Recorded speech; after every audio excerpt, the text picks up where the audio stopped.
To force their agenda through, the elites are employing one of their favorite tools, artificial crisis creation, also known as the Hegelian dialectic of problem-reaction-solution. You never want a serious crisis to go to waste. And what I mean by that, it's an opportunity to do things that you think you could not do before.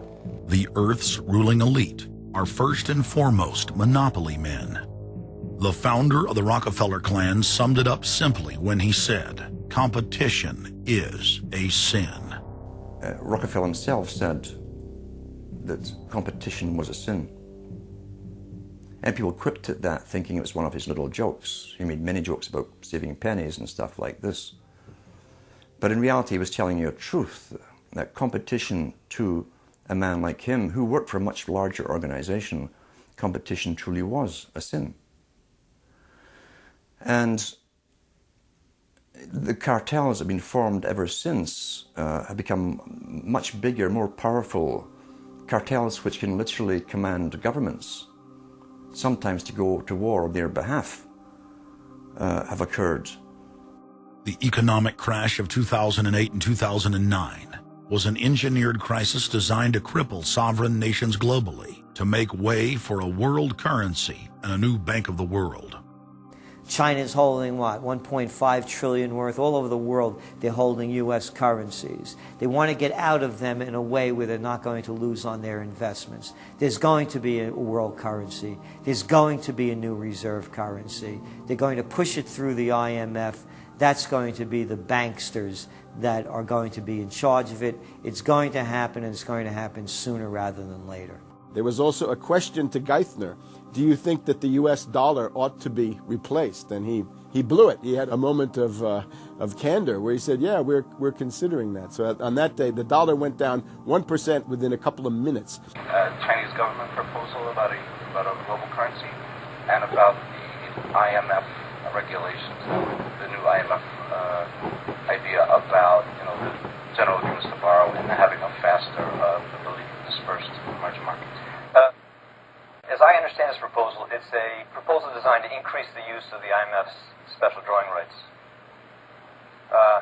And we're actually quite open to that suggestion. Timothy Geithner's comment about a global currency is not off the table because it's not off the table and it's going to come. The whole world is ready to bail out of bucks. They just want to do it in a way where they're not going to lose on their investments. That's all that's going on. All the people around the world, the Japanese who have $1 trillion, the Chinese who have $1 trillion, the Saudis have $1 trillion, the Europeans something similar, they're all going to dump it at the same time. The rush for the exits. And that will then create hyperinflation. When America finishes supplying the manpower and the military for standardization of the world into the one system, and they want a secular world society with a hint of greening and Gia worship for sustainability reasons. America, as they're finishing off this agenda, they'll be pulling the rug from underneath Americans at home at the same time towards the latter stages. When the dollar starts to slide, and this was always the nightmare of Paul Adolph Volcker, who is now sitting in the Obama White House, once the dollar starts to go, there's nothing to stop it. There's no useful way that you can stop it once it begins to gather momentum. So I think we're facing the probability of some form of dollar panic combined with hyperinflation sometime during the Obama presidency. They're now pulling the rug away from under the feet of the people. They're becoming rapidly a non-manufacturing country. Any country that can't manufacture its own goods, even for self-defense, therefore is no longer sovereign, independent, and able to sustain itself, which tells you that this is all part of the plan. It started with the very beginning when you established that there was a Federal Reserve System given the power of the state to create money out of nothing and to do so without any regard to the will of the people, without any regard to what's behind the money system. In other words, strictly political and economic motives for the bankers and the politicians. Once you granted that power to a group, the Federal Reserve System, the economic crisis was inevitable. This has happened before. Every time in history when the government was given the power, or a group of banks in conjunction with the government was given the power to expand the money supply at will, those economic systems always wound up in crisis and always collapsed. So there's no reason to believe that the United States was given some kind of a get-out-of-jail-free card, an exemption from the processes of history. So the economic crisis began at the very beginning, and as a matter of fact, when the founders of the Federal Reserve System met on Jekyll Island back in 1910 and were drafting the Federal Reserve Act, one of the things they discussed was how to pass on the inevitable losses to the taxpayers. They knew that inevitably something like this would happen, and they knew that there had to be some way to get out of it without destroying the banks, of course, because they were the banks.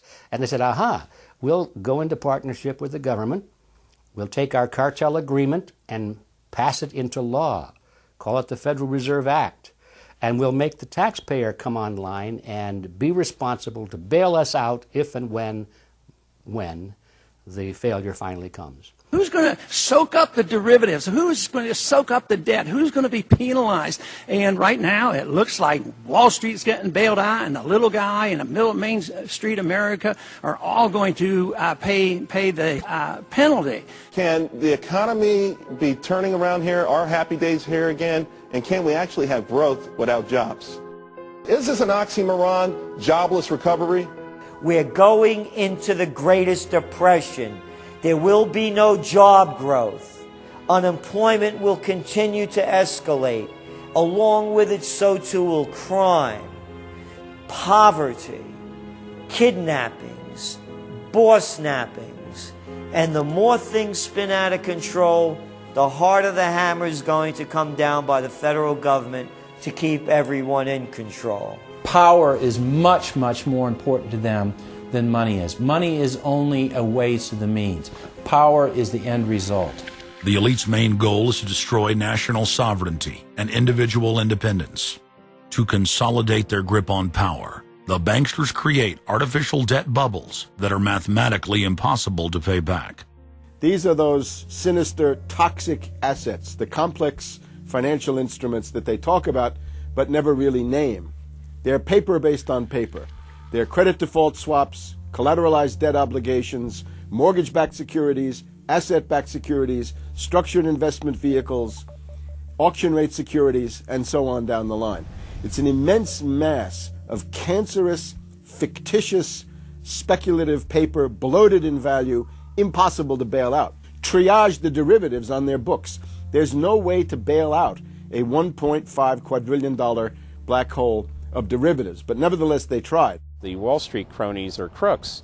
If you leave the vault to the bank open, these people are going to help themselves. The job of the government is to make sure there's somebody there to make sure the vault is closed, and very few people have the combination